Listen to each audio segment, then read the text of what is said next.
Hello Aries, ये होगी आपकी वीकली लव रीडिंग 5 जुलाई से 11 जुलाई के बीच में आपकी लव लाइफ कैसे रहने वाली है ये जानते हैं टैरो से।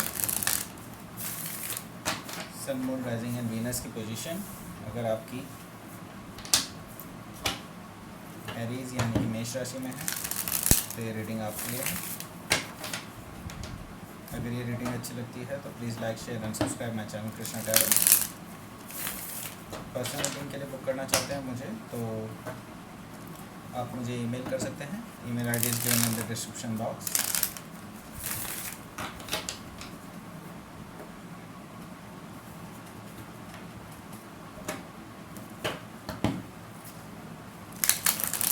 चलिए शुरू करते हैं आपकी रीडिंग।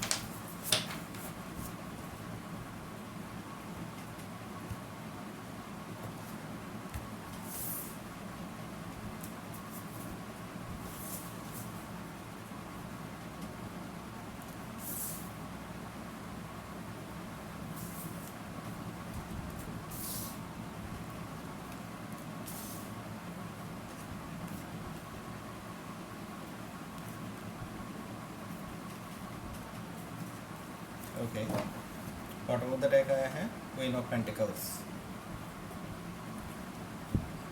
तो एरीज यहाँ पर जो साइंस आए हैं उसके बारे में मैं पहले आपको बता देता हूँ। पहले जो फर्स्ट साइन में यहाँ पर देख रहा हूँ टॉरस वर्गो कैप्रिकॉन है, यहाँ पर सैजिटेरियस भी है, यहाँ पर एरीज लियो सैजिटेरियस हैं और जेमिनी लिब्रा एक्वेरियस है। कैंसर स्कॉर्पियो पाइसिस यहाँ पर प्रेजेंट नहीं है और बाकी सारे साइन मौजूद हैं। हालांकि कोई भी साइन हो सकता है आपके पार्टनर का, डजेंट मैटर। हम यहाँ पे सिर्फ एनर्जी रीड करने वाले हैं कार्ड्स की। आइए जानते हैं एक एक करके कार्ड्स के बारे में। बॉटम ऑफ द डेक आया है वो आया है क्वीन ऑफ पेंटिकल्स। यहाँ पर ये जो एनर्जी है ये दिखा रही है कि आपके जो पार्टनर हैं वो आपको as a queen of pentacles देखते हैं। And queen of pentacles means who cares a lot and जो घर का पूरा ध्यान रखे और बहुत सारी चीज़ें, जो एक नर्चरिंग एनर्जी है। बेसिकली ये एक मदर काइंड ऑफ एनर्जी है, एक केयरिंग एनर्जी है एक्चुअल में। ठीक है, तो ये पार्टनर आपके जो हैं इस तरह से आपको देखते हैं। ठीक, और यहाँ पर मुझे जो दिखाई दे रहा है कि आपको कुछ फाइनेंशियल सक्सेस भी मिलने वाली है। हो सकता है इस वीक में या फिर नेक्स्ट वीक में आपको जो है कोई फाइनेंशियल सक्सेस मिल सकती है जो आपकी फाइनेंशियल स्टेबिलिटी को बढ़ाएगी बिल्कुल, और आपकी जो पर्सनल लाइफ है वो भी मेंटेन होगी इसकी वजह से। ठीक है, इसके जस्ट बिलो जो है वो मैं देख रहा हूँ डेथ एंड रिबर्थ कार्ड है। दैट मीन्स कि हो सकता है आप दोनों के बीच में कुछ एंडिंग्स हुई हों पीछे, पास्ट में कुछ ना कुछ ऐसी चीज़ें हुई हैं जिसकी वजह से आपका जो रिश्ता था, आपका जो रिलेशन था वो एक बार बिल्कुल तबाह हो चुका था और फिर से दोबारा रीगेन हुआ है और आप दोनों अब एक स्टेबिलिटी की तरफ को जा रहे हैं, एक अंडरस्टैंडिंग की तरफ को जा रहे हैं, ये मैं देख रहा हूँ। ठीक है, यहाँ पर जो फर्स्ट कार्ड आया है वो आया है the wheel of Fortune. So wheel of Fortune जो कार्ड है वो एक्चुअल में दिखाता है कि आपके पास अभी अबंडेंस आने वाली है, आपके लिए प्रॉस्पेरिटी आने वाली है, आपके लिए एक भाग्य जो है अब आपके साथ काम करेगा, आपके लिए काम करेगा बेसिकली। ठीक है, तो यहाँ पर व्हील ऑफ फॉर्चून का मतलब ये है कि फॉर्चून आपके साथ है अभी, और कुछ ऐसा हो सकता है कि कोई नई चीज़ आपको मिल सकती है। हो सकता है लव लाइफ में आपको, अगर आप सिंगल हैं तो आपको कोई प्रपोज़ल मिल सकता है। अगर आप ऑलरेडी इन्वॉल्व हैं तो आपके पर्सन जो हैं अभी तक उन्होंने जो नहीं किया है आपके लिए वो सब भी वो आपके लिए करने वाले हैं। हो सकता है मुझे कोई सरप्राइज़ भी सुनाई दे रहा है, क्योंकि कोई सरप्राइज़ उन्होंने प्लान कर रखा हो, ये भी हो सकता है। ठीक है, द व्हील ऑफ फॉर्चून मतलब सारी चीज़ें अब आपके लिए घटित होने लगेंगी। यहाँ पर है नाइट ऑफ पेंटिकल्स। हालांकि मैं यहाँ पर देख रहा हूँ कि आपके जो पार्टनर हैं वो थोड़ा थोड़ा झेप रहे हैं अभी भी, अभी भी काफ़ी ज़्यादा उनके अंदर एक फीलिंग्स तो हैं, बट अपने आप को रोक रहे हैं। वो कुछ हद तक चल सकते हैं तेज़, लेकिन ये अभी थोड़ा सा वेट कर रहे हैं चीज़ों के सही होने का या कुछ भी इस तरह का।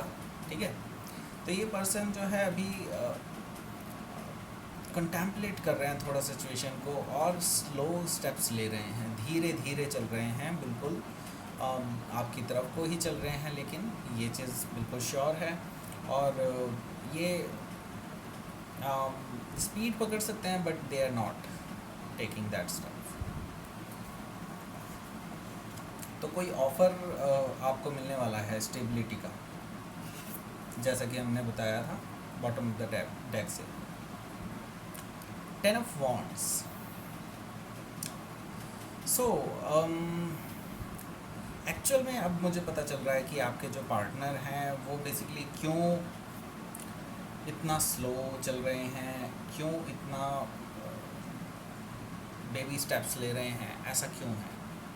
बेसिकली 10 ऑफ वॉन्ड्स, जो कि मैंने पहले भी बताया था, डेथ एंड रिबर्थ से आप दोनों के बीच में कोई एंडिंग्स हुई हैं, तो ये भी कुछ एंडिंग्स को ही दिखा रहा है यहाँ पर। बेसिकली एंडिंग्स का मतलब ये नहीं है कि आपका रिलेशनशिप एंड हो गया है।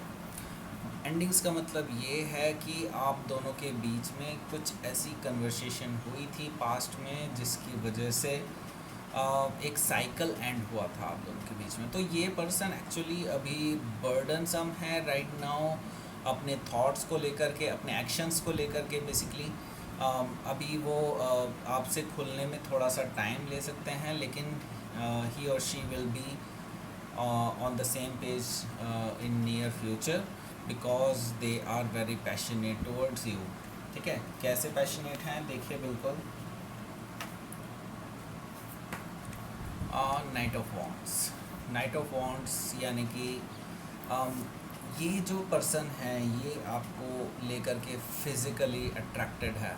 ठीक है, बहुत ज़्यादा अट्रैक्टेड हैं, और ये आपकी फ़िज़िकल बॉडी को देख करके काफ़ी ज़्यादा अट्रैक्टेड फील करते हैं, या फिर हो सकता है आप ऐसा करते हो। ठीक है, यहाँ पर मुझे दिखाई दे रहा है कि आपके पर्सन आपकी शेप एंड आपकी ब्यूटी को देख करके बहुत ज़्यादा मोहित हो जाते हैं, और इस वजह से ये पर्सन जो है आपके लिए पैशनेट हैं। और स्टिल ऐसा नहीं है कि उनके अंदर बाकी चीज़ें नहीं हैं, वो लॉन्ग टर्म स्टेबिलिटी नहीं चाहते हैं, बिल्कुल वो लॉन्ग टर्म स्टेबिलिटी भी चाहते हैं, but it's the key ingredients, जो कहते हैं ना, की इंग्रेडिएंट्स ये है कि वो ये ही चीज़ उनको ड्राइव करती है आपकी टुवर्ड्स। ठीक है, ये चीज़ मुझे यहाँ पर दिखाई दे रही है नाइट ऑफ वॉन्ड्स से। तो बिल्कुल आपको ऑफ़र मिलने वाला है इस पर्सन की तरफ से, अगर आपने अभी तक आपको कोई ऑफ़र नहीं मिला है। अगर जिनको ऑलरेडी कमिटमेंट में हैं जो लोग, उनके लिए मैं देख रहा हूँ कि आपके लिए एक नई शुरुआत हो सकती है। पूरे साइकिल को एंड करने के बाद एक नई शुरुआत होगी, क्योंकि 10 ऑफ वॉन्ड्स से ऑलरेडी एक एंड हो चुका है, अब ये नई शुरुआत है एस ऑफ वॉन्ड्स। तो एक नई शुरुआत होती हुई दिखाई दे रही है, पैशनेट होगी ये शुरुआत, बहुत ही न्यू, एक स्पार्क सी आपकी लाइफ में आएगी, और आप दोनों फिर से एक बार एक अच्छी जिस तरह की आपकी सिचुएशन थी उस तरह की सिचुएशन से ज़्यादा अच्छी पोजीशन में होंगे आने वाले फ्यूचर में, क्योंकि ये एस ऑफ वॉन्ड्स है, ये आपको जो है एक पैशनेट न्यू बिगनिंग देने वाली है। ठीक है, आप दोनों के बीच में फिर से वो स्पार्क जो खो चुका था वो फिर से वापस आएगा। एंड मैं ये देख रहा हूँ कि आप दोनों ही एक पीस ट्रीटी पर पहुँचेंगे, कि आप भी कुछ चीज़ों में हो सकता है आपकी भी कुछ गलतियाँ रही हों, और आपके पर्सन की भी कोई थोड़ा गलतियाँ रही हों। तो थोड़ा क्या, आपसे ज़्यादा ही गलतियाँ रही हैं। हालांकि उन्होंने भी अब जो है एक तरह से आप दोनों एक म्यूचुअल एक म्यूचुअल डीलिंग आपकी हो जाएगी एक दूसरे से, कि ठीक है this thing we will not do, and मतलब इस तरह की कोई सिचुएशन हो सकती है। ठीक है, मतलब मैं ये देख रहा हूँ कि आप दोनों मूव ऑन कर रहे हैं सिचुएशन से जो पास्ट में हुई है। तो आप दोनों अब एक नई शुरुआत करने वाले हैं उन चीज़ों को मूव ऑन करने के बाद जो भी चीज़ें पास्ट में हुई हैं उनको कोई अब डिस्कशन नहीं होगा, एक बार डिस्कशन हो चुका है, दैट्स ऑल। ठीक है, उसके बाद आप जो है मूव ऑन करते हुए नज़र आ रहे हैं मुझे, और आप एक टुवर्ड्स पीसफुल लाइफ की तरफ को जाते हुए दिखाई दे रहे हैं। ठीक है, because you both afraid of getting in the court. Okay, तो आप दोनों अब नो कॉन्टैक्ट सिचुएशन से बहुत डरते हैं, क्योंकि आप दोनों एक दूसरे के लिए बहुत ज़्यादा पैशनेट हैं, और एट द सेम टाइम यहाँ पर मैं देख रहा हूँ कि आपके पर्सन से ये वाली सिचुएशन नहीं झेली जाएगी, मतलब नो कॉन्टैक्ट सिचुएशन नहीं झेली जाएगी। आपसे जुदा होकर के वो पर्सन जो है बिल्कुल भी अच्छा फील नहीं करते हैं, वो बहुत ज़्यादा डाउन फील करते हैं। इस तरह की चीज़ें मुझे यहाँ पर दिखाई दे रही हैं। अब ये पर्सन इस चीज़ को अवॉइड करना चाहता है। ये जो नो कॉन्टैक्ट सिचुएशन अभी तक चल रही थी या फिर चल रही है अभी भी कुछ लोगों के लिए, उन लोगों के लिए मुझे ये सिचुएशन एंड होती हुई दिखाई दे रही है, और आगे जा कर के मुझे दिखाई दे रहा है कि आप दोनों के बीच में एक नई शुरुआत होगी। ठीक है, तो ये थी आपकी रीडिंग, और please like share and subscribe my channel Krishna tarot. And अगर पर्सनल रीडिंग बुक करना चाहते हैं तो मुझे ईमेल कर दीजिए। Email ID is given in the description box. Thank you for watching.